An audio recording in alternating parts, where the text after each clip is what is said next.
Memang aku waktu berangkat ke Jerman sudah tidak punya uang banyak lagi, sudah krisis moneter guys.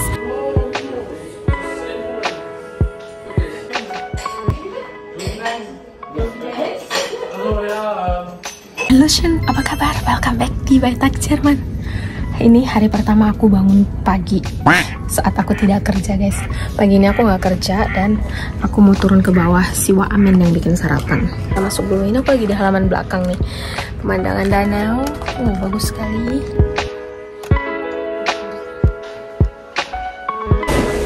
Kita turun ke bawah dulu.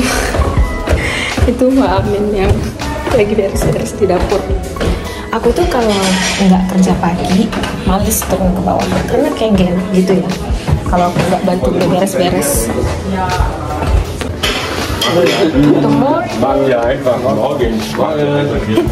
Oh Ben. Ja, ich bin früher gestern ins Bett gegangen. Ja. Bebek mandi.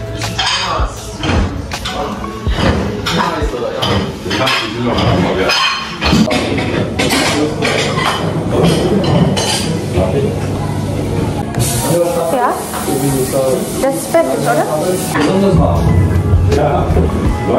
Montage? Montage, ja, okay. Seid ihr Französisch oder Deutsch? No. Ah, du bist Deutsch? Franzose, ja.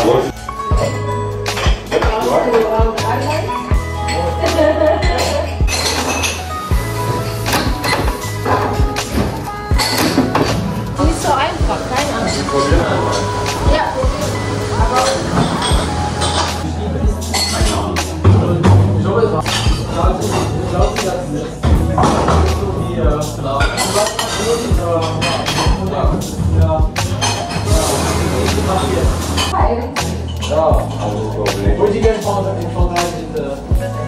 Sehr variiert.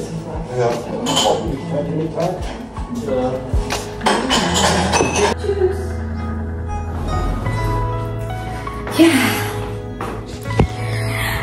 Kita bisa lanjut ngobrol lagi guys. Video kali ini aku mau bahas tentang pertanyaan yang banyak banget ditanyain sama teman-teman YouTube Baitak Jerman, yaitu tentang biaya yang perlu kita siapkan kalau kita mau berangkat ke Jerman.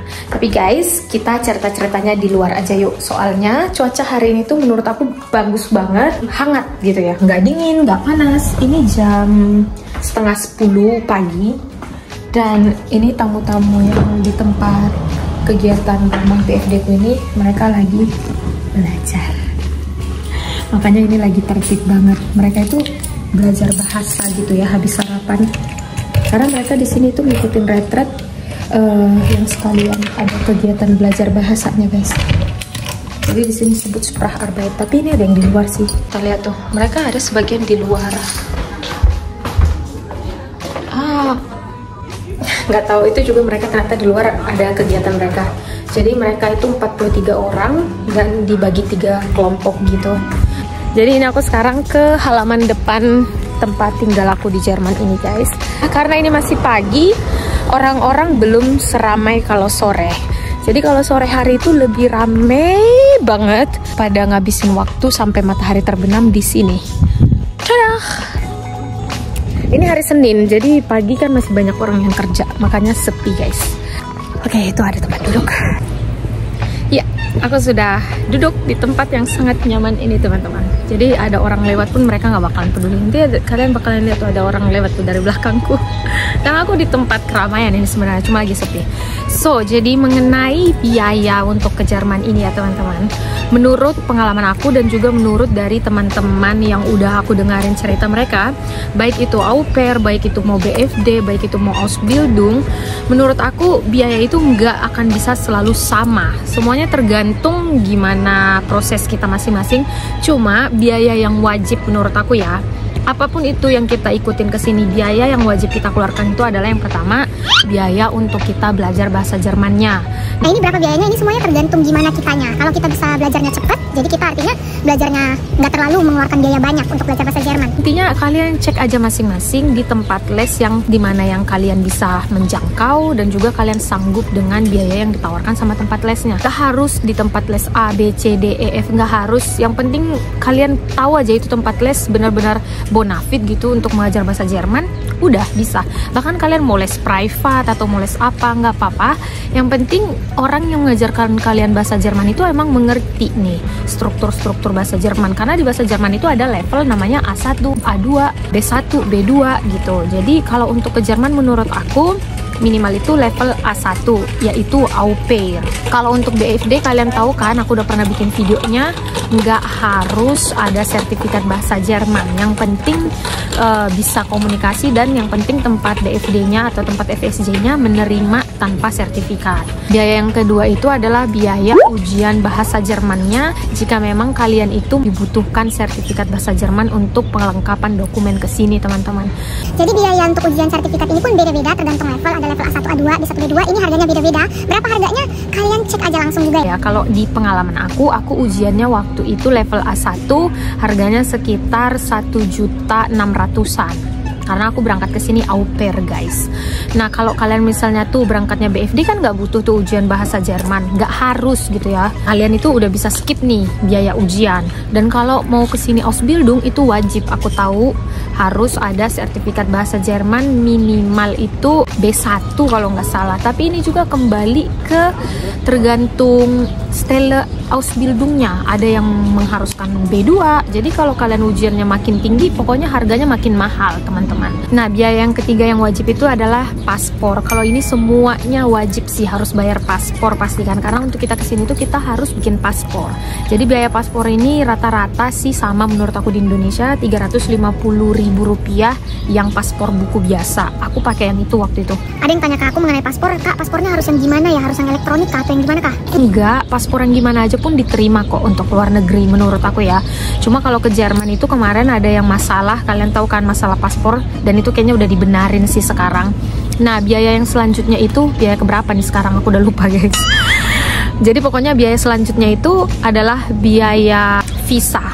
Jadi yang namanya kita mau berangkat ke Jerman itu guys, kita itu harus apply visa di kedutaan Jerman yang ada di Indonesia. Dan visa ini nggak gratis, ini bayar. Kalau nggak salah program apapun harga visa sama €75 dan itu kita bayarkan dengan uang rupiah. Jadi mengikutin harga tukar euro ke rupiah pada saat kita lagi proses di kedutaannya itu, teman-teman. Aku itu waktu itu bayarnya €75 dan waktu itu dirupiahkan sekitar 1.200.000-an, teman-teman. Ini itu biaya-biaya yang wajib sebenarnya. Nah, biaya tak terduganya apa? Banyak. Biaya tak terduganya itu contohnya waktu kita ngurus dokumen kan kita harus fotokopi, kita harus apa segala macem. Dan kalau kita misalnya nggak tinggal di Jakarta, ingat ya, pengeplaian visa itu hanya ada di Jakarta, guys. Kedutaan Jerman itu di Jakarta, nggak ada kedutaan di Bali, kedutaan di mana, nggak ada. Tapi kalau untuk ujian sertifikat bahasa Jerman, instansi tempat ujiannya itu namanya adalah Goethe Institut. Jadi Goethe Institut ini yang mengeluarkan sertifikat bahasa Jerman yang diakuin untuk ke Jerman, teman-teman. Goethe Institut ini di Indonesia ada di Bali, ada di Surabaya, dan ada di Jakarta. Jadi tempat ujian dan kedutaan itu beda ya guys ya. Tempat dimana kita mendapatkan sertifikat bahasa Jerman itu hanya mengeluarkan sertifikat, bukan mengeluarkan visa. Jadi untuk mengurus visa itu cuma ada di kedutaan Jerman di Jakarta. Alamatnya ini. Biaya tak terduga lainnya kan, misalnya kalian nggak tinggal di Jakarta kan, jadi kalian itu kan mau ngurus visa ini harus terbang ke Jakarta. Ngurus visa pun nggak bisa diwakilkan guys, nggak bisa diwakilkan. Ingat, jadi kalau ada misalnya orang yang sok-sokan mengageni kalian bilang nanti visamu aku yang urus, nanti kamu tinggal terima bersih, itu jangan percaya. Bisa jadi itu perdagangan manusia, karena kedutaan Jerman itu nggak pernah mengizinkan kita diwakilkan untuk mengurus visa. Kalau mengambil visa, iya, kita bisa diwakilkan gitu ya. Misalnya kan kita nih yang datang ngurus, pokoknya untuk ngurus itu kita, manusianya harus kita, nama yang di dokumen itu nama kita, foto-foto kita, dan yang datang harus kita juga. Kalau misalnya udah kelar dan kita itu dapat informasi lewat email visa kita udah bisa diambil, itu diwakilkan boleh untuk mengambilnya. Tapi ada prosedurnya, nggak bisa datang-datang kalian suruh kawan kalian untuk ngejemput dengan cuma bilang aku mau ngambil visanya si A gitu, nggak bisa. Ada prosedurnya pakai surat kuasa dan segala macam.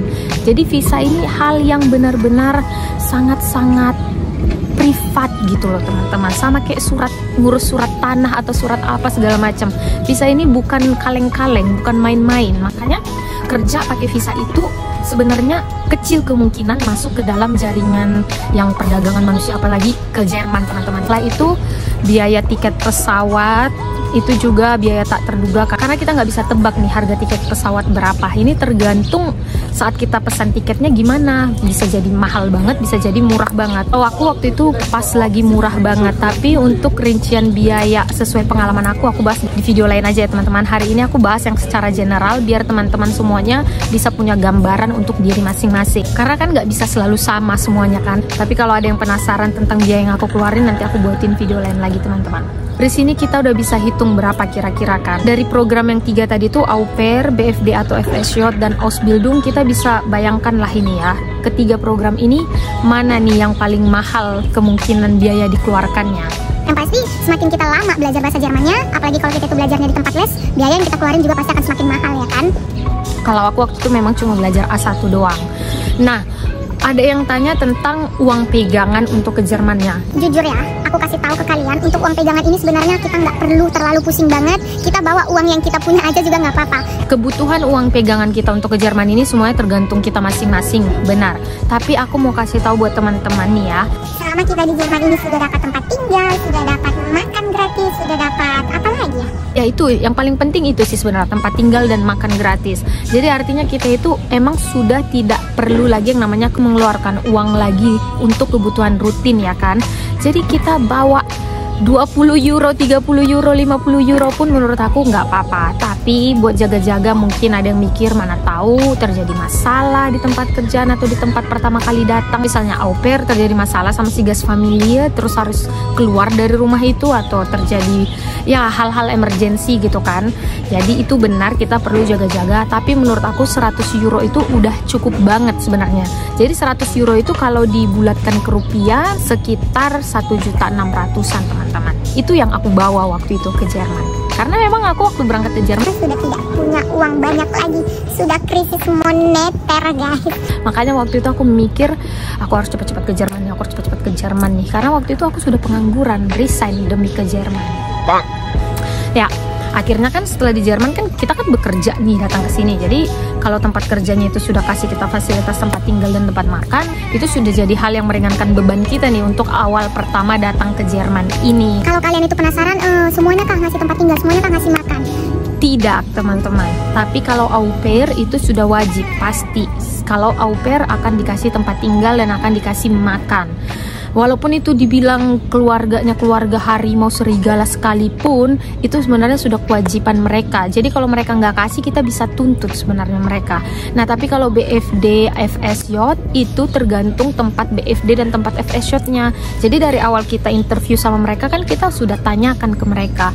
Kalau mereka memang kasih, ya udah berarti dikasih. Kalau misalnya mereka nggak kasih, nah kaliannya lah. Kalian mau nggak di tempat mereka? Kalau nggak mau, cari lagi yang lain sampai yang memberikan fasilitas sesuai yang kalian harapkan. Jadi kalian tuh baiknya bikin list, cari tempat itu yang mau seperti apa. Harus kasih tempat tinggal, harus kasih makan, harus kasih biaya transport. Kalau misalnya ke tempat kerjanya harus selalu pakai transportasi gitu kan dari tempat tinggalnya. Jadi kita itu harus pintar ngebuat listnya. Apalagi kalau Ausbildung teman-teman. Makin Ausbildung itu fasilitas yang biasanya dikasih sama tempat atau stelenya itu makin dikit. Stella Ausbildung yang memberikan tempat tinggal itu malah sedikit banget teman-teman, hanya di beberapa bidang-bidang tertentu. Itulah bidang-bidang yang biasanya sering banget ditawarin di Indonesia, karena emang mereka itu memberikan tempat tinggal. Kalau kita masih berangkat dari Indonesia kan, kita itu butuh yang namanya udah tempat tinggal yang pasti di sini. Karena nyari tempat tinggal kita yang udah di Jerman aja nggak gampang, apalagi yang masih di Indonesia. Nah, jadi kembali lagi ke kitanya. Kira-kira kita maunya gimana? Kita itu mau ngutamain bidang atau mau ngutamain fasilitas yang diberikan tempat Ausbildungnya? Kalau aku ditanya, aku sih mengutamakan memang yang aku suka gitu deh. Peluangnya ini tuh untuk ke masa depan, teman-teman. Jadi bukan hanya untuk di saat Ausbildungnya doang. Ausbildungnya doang itu cuma 3 tahun. Oke? Jadi kayak gitulah video kali ini, teman-teman. Thank you buat kalian yang sudah watching. Kita ketemu lagi di video lainnya. Kalau kalian ada request video lain lagi, kita ya tulis di kolom komentar dan kita akan bahas di video selanjutnya. Aduh, enak banget di sini ternyata ya. Jujur ini aku baru pertama kali keluar pagi-pagi ke sini. So, buat kalian yang selalu ngikutin aku, perjalanan aku di Jerman ini, terima kasih banyak karena kalian itu jadi teman aku di sini saat aku sendirian, guys. Banyak banget nenek-nenek. Aduh, bagus sekali tempat tinggal ini loh, guys. Ini, lihat nih. Wow. Ya, gitulah, guys. Aku terlalu banyak berbicara. Kita ketemu lagi di video selanjutnya ya. Jangan lupa subscribe dan juga nyalain tombol loncengnya dan juga di-share videonya. Oke, dadah, tschüss, schönen Tag.